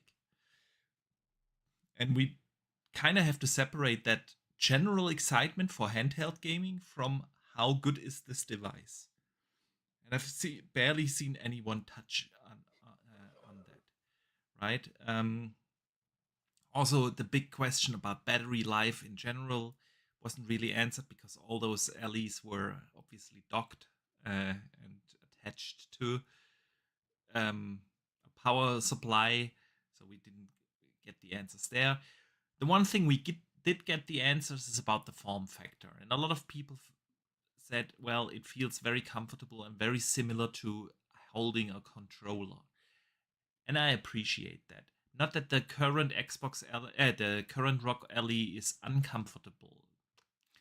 I played through South of Midnight in a 8 hours straight on that thing, and it was absolutely comfortable in my hands. But having these proper grips and everything, I'm looking forward to that, and I hear that it really feels very similar to having an actual controller in the hand, which is great, and it's something new, right, on this device. And everything else we will talk about that in depth as soon as we have it in our hands. That's how you're feeling on that. When would you, at which price point would you like pre-order one? I mean, I want to get one anyway, but I'd much prefer it was closer to 800 than it was to 900. But no, I probably won't be getting mine until maybe December, January. All right. I will definitely pre-order one because I use. I'm in no mad rush, and I don't foresee them being ultimately hard to come by over here. PC handhelds in the UK aren't like mega popular. Very similar here in Germany, but I don't care about popularity. What I mean is more due to lack of popularity, the availability is better. Yeah. Okay. It's more what I mean. Yeah. That's more what I mean. You're saying they are not going to be sold out that quickly, and you will be able to get one in November or December or whenever. Mm-hmm. Yeah. Well, I use my Ellie a lot, and I really do enjoy that experience. So I'm definitely going to get one. Well, I like to say I mean, I'm so thankful that the Switch 2 is such a big improvement over the first Switch that I've really enjoyed being in handheld again. So it has given me more of, and especially after, like I say, now the older I get, I appreciate coming in from work and just being able to pick it up and sit on the settee and do that instead of turning everything on and coming in front of the big TV and setting up the room and getting into the chair and getting the controller. And sometimes you can't be bothered to do all of that when you get in from work. You just want to pick it up, go and lie in bed after you've had some food and just, there we go, just play a game for an hour and then put it down on the table, go to sleep. And you're gonna love the LEX. Because it's a perfect device. That's why I use it so much. Yeah, in the evening I'm sitting outside in my backyard playing for an hour, something casually, and that's what I've tend to find now. Like, after you get the initial excitement out the way of playing a new handheld or a new device, specifically handhelds, when you first get it, you play it for like 4 or 5 hours at a go, and you're plugging it in to charge it whilst you're playing it because the charger's going down too quick and it's heating up and things like that. And then after a while, you tend to find you pick it up for a quick hour and maybe half an hour or something like that, and then you put it down again. And it's just a freedom of being able to just go, I'll just have a quick hour here, and put it down. So, man, let's stay with handhelds. The PS6 handheld specs got leaked this week. We had that rumor, like, I want to say at least 9 months ago. In that ballpark, that Sony is apparently also working on a handheld, a hybrid handheld that you can also obviously dock for the PS6. And Moore's Law is one of the probably the best hardware leaker out there. He's been proven more than one time to be very accurate with his leaks. He's somehow connected in the chip industry, doesn't get his leaks from like the OEMs, like from a Sony or from a Microsoft or something. He's more in the chip industry. He gets his leaks from TSMC and AMD and Intel and so on. Yeah. And he leaked the early specs of this device, which kind of sounds interesting. He leaked that the PS6 handheld will feature a Canis APU, which is a monolithic APU, which is very different than the approach that we heard a couple of weeks ago from Microsoft with the Magnus APU, where they have separate dies for the CPU and GPU. So it's a monolithic die approach. It's factored on a 3 nanometer node, which isn't surprising if you target 28 release or something. It has 4 Zen 6 CPU cores, which is also realistic for a 28 release window, plus minus, of course. Yeah. With 6 cores each. It has an RDNA 5 GPU with 16 compute units. He also leaked the clock rates that it can run with. He specified that it doesn't necessarily mean that they will run at the 1.2 gigahertz and 1.6 in docked mode gigahertz, but that the chip actually can do it. And it has a memory controller for support of up to 48 gigs of RAM. Doesn't mean that the handheld will have 48 gigs. Yeah, God, that would be excessive. It's more for a handheld. probably in the ballpark of 16 to 24, but the controller actually can support up to 48 gigs. Yeah. And all the other typical stuff, touchscreen support, micro SD slot, and so on. With that, obviously, it would be, and that were the headlines that got picked up. It would be more powerful than the ROG Xbox LEX that comes out in October this year. Of course it is. Of course. I mean, 2 years. And I was like, again, this just shows me how many of these so-called media websites and also, honestly, a lot of the so-called content creators have no idea on anything technical. 2 years in the PC market is a long freaking time. In the hardware space. It's really weird that they would go with any form of article that would say this is faster than this console. Of course. Well, yeah, obviously, because this one's releasing in 2025 and that one's releasing in 2028. I would expect it to be quicker and faster and more powerful in 3 years' time than a console that's releasing this year. I mean listen, you could also, like, oh, surprise, I got an inside leak. Dutch, the NVIDIA 6080 card will be more powerful than the 5080 you can get now. I don't believe you. How dare it? How dare this futuristic card be better than the one from source this year? Dude, trust me. Yeah, so it's got to be fact.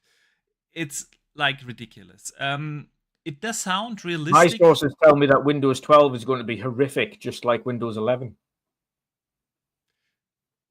You're such an insider, man. Such an insider. Listen, I mean, it does sound realistic. The one thing that is, to me, the most interesting thing about all of these tech specs is that it seems to be a real thing. Because so far we have only heard it from, well, dude, trust me, I've heard that Sony is also working on that sources. Yeah. But with Moore's Law being one of the most reliable tech leakers out there, it really does sound that Sony is also working on a handheld. And I mean, if you look at the success of the Switch, and now also the Switch 2, which is selling like gangbusters, right? With the success of the Steam Deck, with the hype around all these PC handhelds, and it looks like Microsoft is still working on, well, one that is not from Asus but from Microsoft, right? For the next gen, it is only logical that Sony is also taking this approach and then release like a regular PlayStation, more beefy, more juice, and a handheld, right? And this handheld specs, it does sound like it could run patched PS5 games, right? That developers really do not have to optimize or develop dedicated games for that, but that they can more or less run the base PS5 version on it with some issues, little less frame rates here and there, maybe little less resolution, but they can use their versions of that of the PS5, which then also makes like a support on there much better. It is also very interesting to see that Sony is taking a dedicated die approach. I find I think Microsoft has learned that lesson from a Series S and X approach, that it is not a good idea to have two different, like, real hardware configurations, different RAM with different bandwidths, a different architect. Well, the base architecture is the same, but you know what I mean. Different layouts and chip clocks and everything, things that you need to optimize separately. The approach that leaked from Microsoft with the Magnus APU, to have like, okay, this is our CPU, this is our GPU, to have that not in a monolithic die, is much smarter because it makes scalability for developers much easier. You do not have to develop two different versions of the game. You can easier scale across, like on PC, where you have to scale and optimize across millions of different hardware configurations, right? That's a very much more developer friendly approach, and it's kind of, if AMD is working on such a chiplet, it is kind of weird to see that Sony is not taking a similar approach, but they are still going for a monolithic die approach, where they will end up with the similar situation like Xbox is now with the Series S and X, that you simply have two different hardwares and developers have to optimize for both hardware configurations separately. That is the most interesting part about this leak. So I don't know how you feel about this. Yeah, I mean, like you say, that's the only thing that really let them down this year was the multiple configurations. I think the power difference isn't really too much of an issue. I think it was that's not the case. It's just the fact that you have two different hardware configurations that you really have to optimize for, because both have separate or different monolithic APUs inside of them. Yeah. You have different bandwidths. You cannot rely on, okay, this has simply less RAM, but it's not just less RAM, it's different speed of RAM. So exactly. You have to optimize for speeds from CPU, GPU, exactly. Everything. They scale differently, right? And that's the thing. But sorry, I interrupted you. No, it's all right. But like I say, that is ultimately the only thing that really let them down on this multi-SKU approach was the fact that they were just simply clocked differently for both of them, which required much more work for them in the first place. And of course, it was unfortunate. The idea behind it was fantastic. Absolutely. The execution, not so much. Yeah. So it's lessons learned, though. And unfortunately, in business, you have to either learn those lessons and improve, or learn those lessons and walk away. Yeah. And thankfully, they kind of learning these lessons and improving, but in a different way. Like I say, we're going down the handheld approach as opposed to a multi-SKU approach on the physical console. So we know we're getting a physical console in a hybrid approach next time, whilst also getting another SKU in handheld, which will be again in the same vein, because it's more of a PC configuration as it is. It won't require the level of hard work that it would require in order to get these things running on each. Yeah. You don't have to configure for two consoles, as it were. You literally just have to configure for PC. exactly. And you choose 2 configurations for PC, one for the high-end console, one for the low-end handheld, and you're done with optimizing, right? You Yeah. don't have to really get in and take care of that dedicated silicon. So yeah, interesting stuff there, man. I still find it weird that so early in a generation we are talking so much about what is going to happen next gen. When you think about it, the talks about next gen started 1.5, 2 years ago. Yeah, I think it's just because of how lackluster the hardware has been in general. I think it's yes, they've been mildly successful on PlayStation's front, but in terms of a generation on the game side of things, the first half of this generation, from a game standpoint, from a first party standpoint, yes, Microsoft's starting to improve now, but now they've completely changed their strategy where the exclusivity aspect is now irrelevant. Yeah. Whereas on PlayStation side, they started the console generation as a cross-gen approach, even though they lied about it.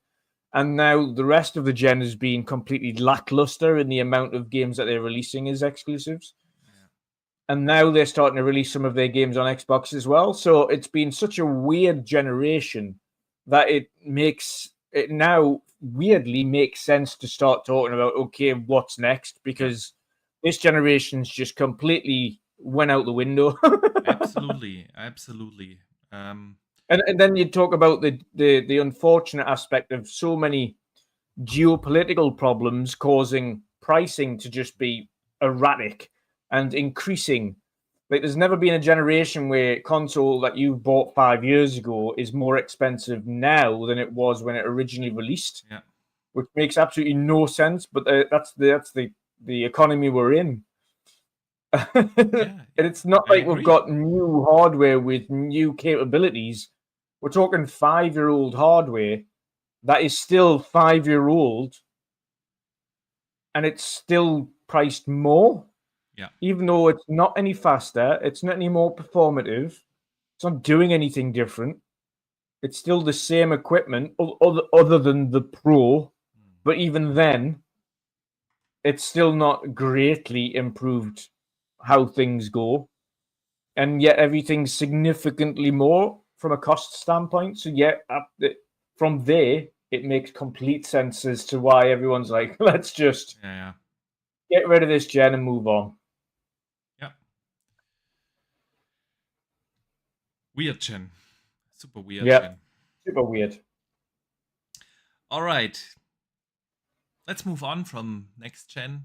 Let's look ahead. Tokyo Game Show is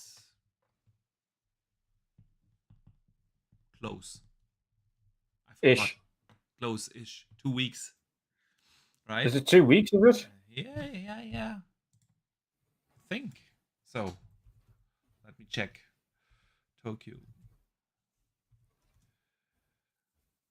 Yeah. Thursday 25th till Sunday 28th. Oh. Well, 3 weeks-ish. Well, there's only one rumor I've heard about Tokyo Game Show. Well. And that was because of a silly post that a car company put up. Let's hear it. And then removed. Forza Horizon. Oh, yes. I think Chaz Gordon also had some insights and saw some documentations and posted that on Windows Central. Yet Forza Horizon 6 might be revealed there. And that makes a bit of sense when you know that the car that the company that had put an unfortunate post up and then deleted, they were visually mapping a specific Japanese car that was really hard to come by. And they were like, oh, it's really cool to have the team of Forza Horizon here to map the cars. Like, these are super rare and things like that. And of course, everyone who knows Japanese cars was like, Like, there's absolutely no reason why you'd be mapping this car in if it was based anywhere other than Japan, because this is like super neat. Yeah. Like, you wouldn't put this in a game otherwise. It's like a tiny little. It was like it wasn't even a cool car. It was like a tiny little weird Japanese minivan type thing.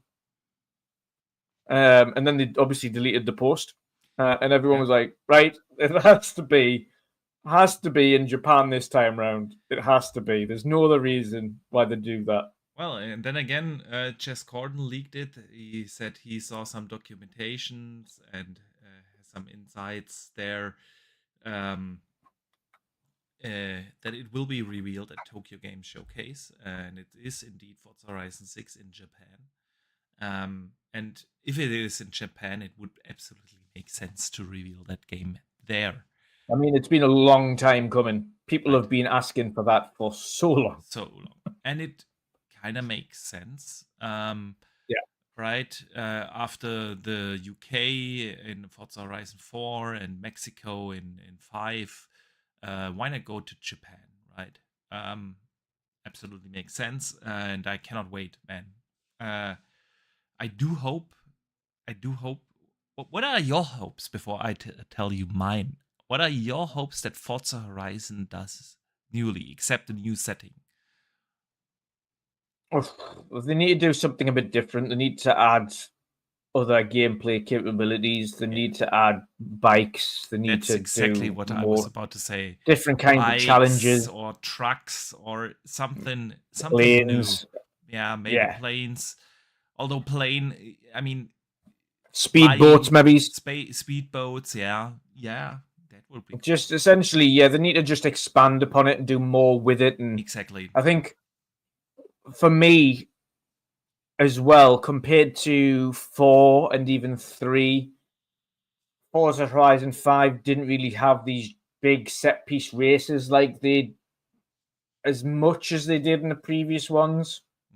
Like in the previous ones, you even had those ones with like Halo, and it was like really cool how they implemented that, and had these really big mad set piece ones. And then it kind of, you had them at the very beginning of Forza Horizon 5, and then you never seen them again. And then the set pieces that you did get in these like marathon races were really not that great. So I think, yeah, and even saying that, maybe they need to, especially if they're thinking about expansions, they need to do something new. Like they did Hot Wheels, they've done Hot Wheels twice now, and when they released Hot Wheels for a second time in 5, I was like, eh. Yeah. I understand people enjoyed it in the previous one, but it's been done before. Do something new. So yeah, for me, it's just they just need to provide more. I think there wasn't enough there to really keep you coming back after a while. It was just a lot of same. Even a lot of the rally stuff, well, the rally expansion was cool, but it wasn't really rally courses, as it were. Yeah. And if you're going to be doing rally, you need to do rally courses, and it wasn't really that. It was like in a jungle and stuff like that. You know what I mean? It was. I agree. Something new, and I feel like it's the obvious choice to add motorbikes or again trucks or something different that we have not driven in past. And if they're going to be, let's face it as well. If they're going to be going into Japanese car culture in Japan, they need to be starting to do some wild body kits and like undercar LED lighting and like mad stuff that you'd seen in like Tokyo Drift and Need for Speed back in the day, because Japanese car culture and especially the kind of stuff around there is very much this like really wild styling on cars, like undercar LEDs and things like that. So they need to be. There's a lot of things they need to be doing for, especially if it's based in Japan. Yeah, agree. So yeah, man, would be cool to see it.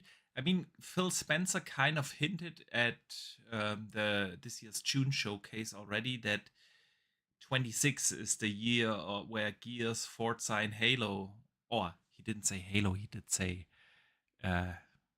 I can't remember his exact Is phrasing. it a core franchise that's been with us since the beginning. Yeah, exactly. A core franchise from the beginning. So it's basically Gears, Forza, and Halo next year. But Forza, he literally said that, so we know it's not gonna come out as a surprise title this year. It's gonna be a next year game. And since every Forza Horizon game has released in the September-October window, right?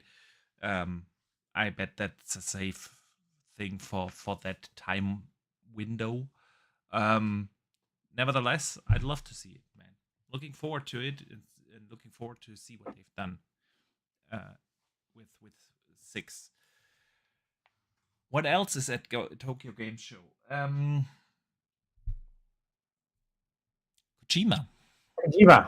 Kojima talked about being there, showing new stuff, and he didn't say which games he's going to show, or if it's just one game or multiple games, but he's got something new to show. I mean, the obvious guess would be that it's gonna be OD, right?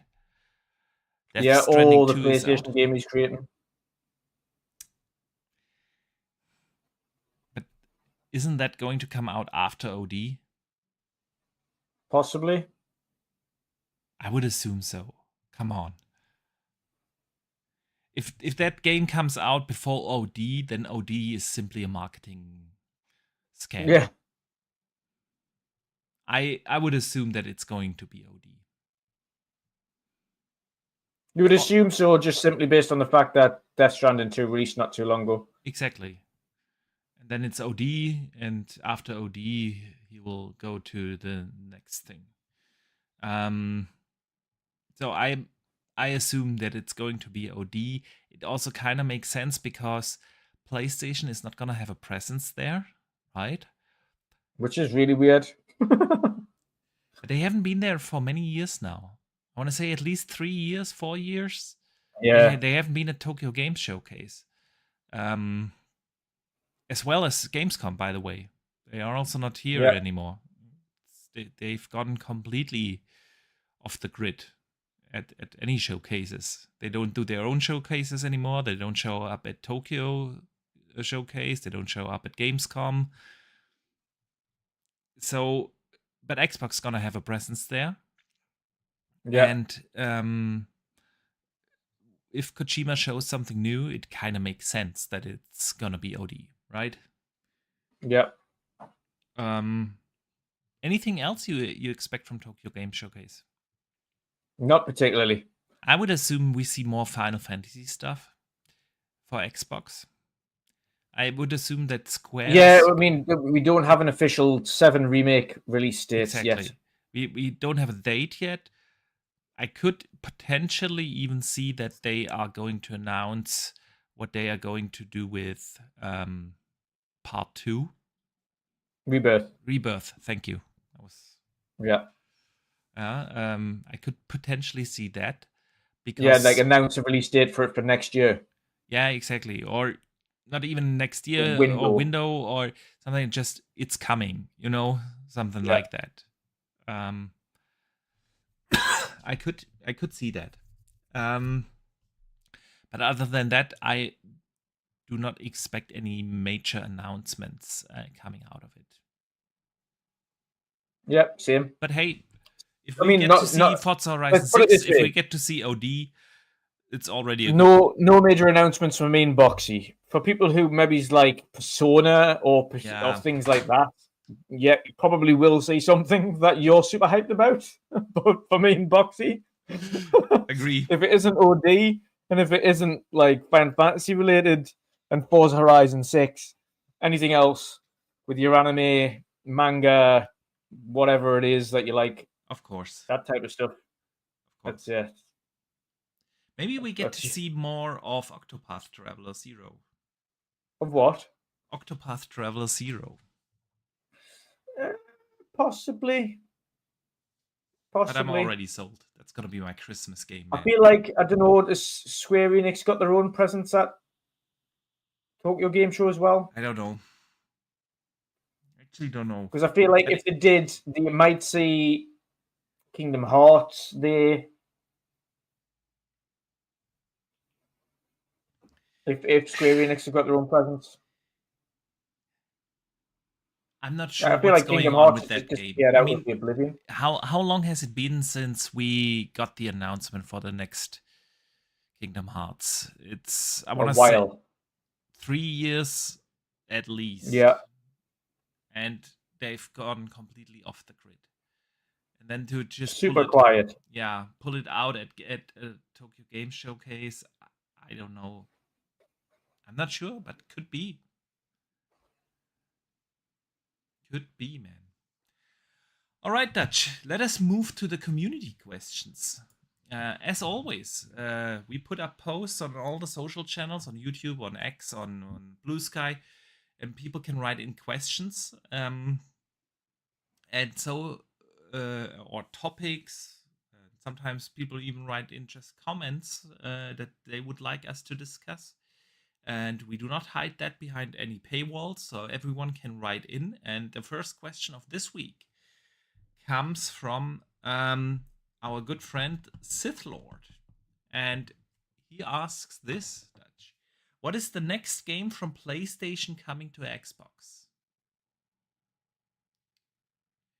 I mean, after Helldivers 2? God knows. Spidey 2018 or Days Gone or one of the old games. I'm honestly not sure if that's gonna be the next game.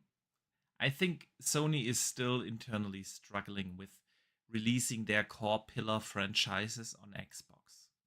Helldivers 2 is different. This is a second party deal. It is not developed by a first party studio. It is different. And I know it is the first published PlayStation published game. Published Xbox. but not developed. And there's a difference. Yeah. I personally would... It also is selling quicker on Xbox than it did on PlayStation. We'll get to that in a second, because that's another question here. But I know it's successful. I know it makes sense because the gaming landscape is shifting. And I'm not saying I don't want it. I'm saying I feel like Sony is struggling to actually release a Last of Us on Xbox or a Spider-Man. Oh yeah, I don't see that. One of these core pillar franchises from their first party studios. Eventually that will be the case, but I feel like it's going to be a while. I think that the next game is going to be one where it's similar like with Helldivers. So Death Stranding 2 comes to mind, for instance. Right? I mean, that's not there anyway. Well, but they published that on PlayStation. Who's to say that they're not publishing it on? Not published. It's not published by them on any other platform though. It's published by 505. Yep. The first one, yes, but the second one. Yeah, the second one will be as well. Did they confirm that? Well, Kojima's got the rights to it now. Doesn't say anything about publishing. Who's going to? Yeah, it'll be either Kojima Productions or it'll be 505. Could be. I'm waiting for confirmation there. I'm just saying. I feel like the next game is gonna be still one of these games. Marathon, of course, comes to mind.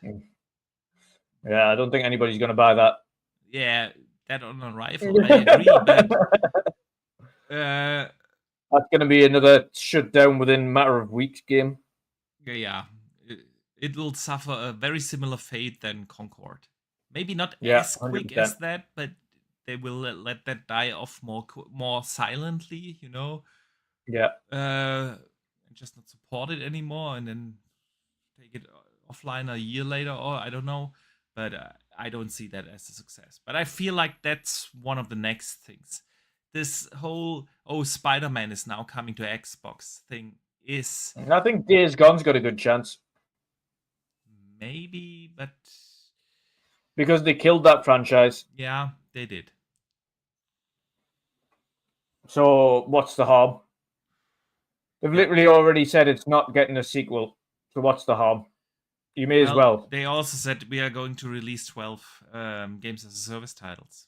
And we know that Bend is now working on something more traditional first party thing. Who knows? Maybe they do let them come back to it now after them killing off after 5 years in development their games as a service title.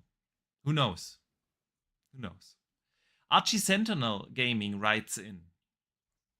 Says this. Seeing as Xbox is having horrible luck with getting games out the door that don't already belong to tentpole franchises, how are you feeling about State of Decay 3, especially with Perfect Dark getting cancelled? Well, I mean, what is safe these days, right? I would have never thought that they are going to cancel Perfect Dark. Everwild, maybe, because, well, they showed that in 2019 and then 6 years of nothing, and we've heard that it is had a reboot and everything. But with Perfect Dark, they've shown that last year, right, with extensive gameplay and tons of stuff, and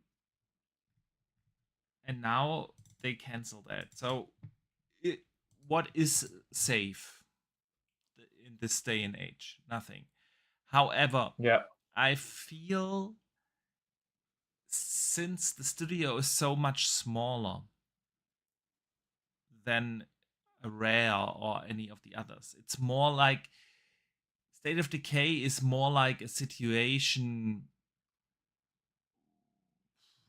like Double Fine, right? It's a smaller studio, and I feel they are more safe within the Microsoft organization, because if they tell Double Fine to cut 20% of their staff, 5 people are affected, right?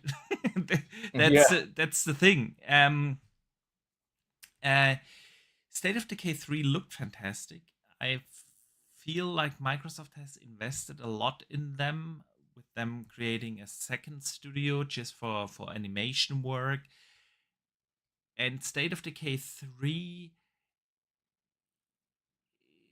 they don't have so many games as a service titles anymore. Yeah.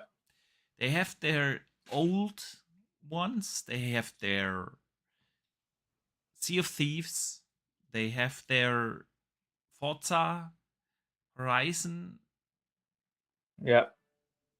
And of course, Call of Duty now. Clear. Yeah. But with State of Decay 3, when I look at how well they supported State of Decay 2 over the years, and it had millions and millions of players with a super small budget, I feel like State of Decay 3 is safe. And I cannot wait for it, because 2 was so good, so addicting, and I cannot wait, man.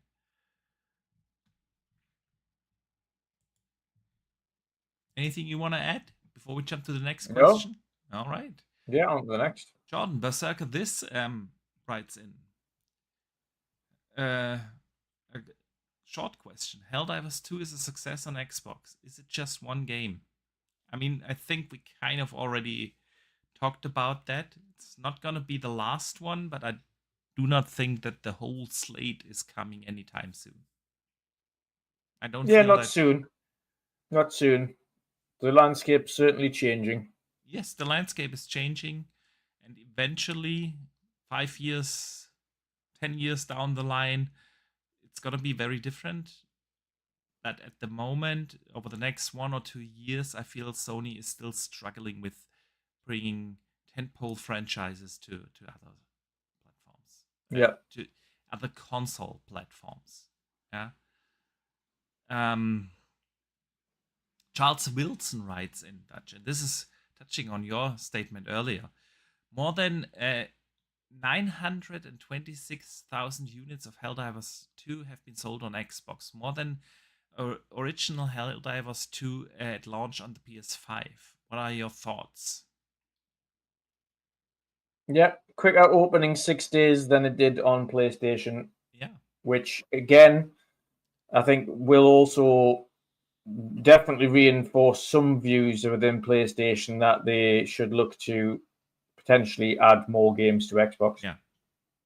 And it's not going to do it any harm, but it's definitely going to raise eyebrows at them and go, well, we thought it would be popular, but it's obviously it's doing better than we thought. That's pretty much 1 million in 6 days. Yeah. That's good, really good.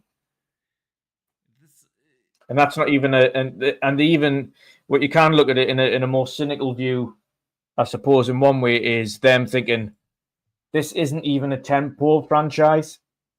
This is second party. second This party, is like, it is not one of the blockbuster things. Yeah. Right? Listen, but I heard Xbox gamers don't buy games.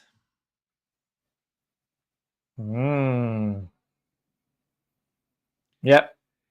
See, I remember us discussing something, I want to say at least 3 years ago on the podcast, when we talked about attachment rates on the different platforms. And since PlayStation is widely known as the big console brand, especially outside of the US. Yeah, when you look here in Europe, Xbox is a nothing. The Xbox console, most people don't even know that it exists. When you think about console gaming, you think about PlayStation. This is just a fact. And that means, but that also means that PlayStation is bought by many, many casual gamers that do not buy that many games a year. They play their FIFAs and maybe their Call of Duties and their occasional Fortnite, and that's it. Yeah, I feel like Xbox is more of a brand because if you, at least outside of the US, if you buy an Xbox, you're usually more of a video game fan and a bigger enthusiast than your average casual gamer that buys a PlayStation because he doesn't know that Xbox exists and because all the other friends have it to play FIFA on, right? Yeah. So attachment rates on Xbox are better than on PlayStation. Yeah. And so this argument about, okay, because of Game Pass, people are not buying games anymore on Xbox is ridiculous. And this shows this. Xbox has also been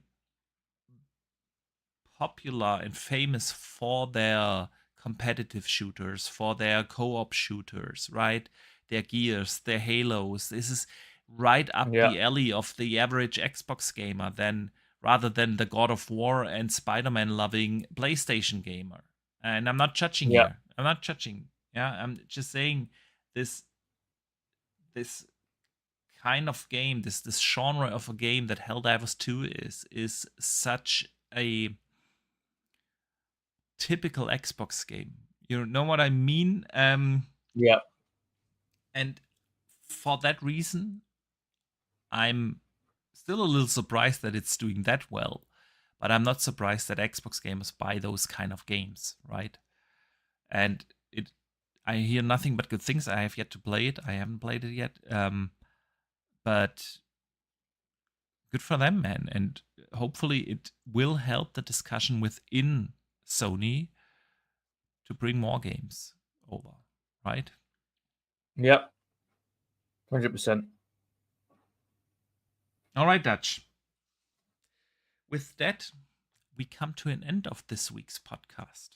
It has been an absolute blast to be back after our summer break. It is. I want to say a big, big thank you to our awesome community. It's always fun to chat about gaming with you guys. And sorry for being absent the last 2 weeks. We had to take the summer vacation at some point, right? But we are back now, and I'm excited for what's to come. The gaming season is about to start, right? Hollow Knight Silksong is out. Indiana Jones DLC is out. Tons of other stuff is going to come out over the next couple of days and weeks. So it's a great time to be a gamer, and it's a great time to tune into the world of gaming. And I want to say again a big thank you for making it to the end. Also a big thank you to our listeners on Spotify and Apple Podcasts. And Dutch, before we let everyone out, let everyone know where to find you and what you've coming up, man. Yeah, I haven't got anything coming up specifically, to be honest. Again, just so busy with work and things at the moment. So you'll find me here on Thursdays, of course, with on the Midweek Mix-Up and on World of Gaming. On Midweek Mix-Up courses, we tick down to the big episode 200, where we then close the doors on the Midweek Mix-Up and continue solely on World of Gaming.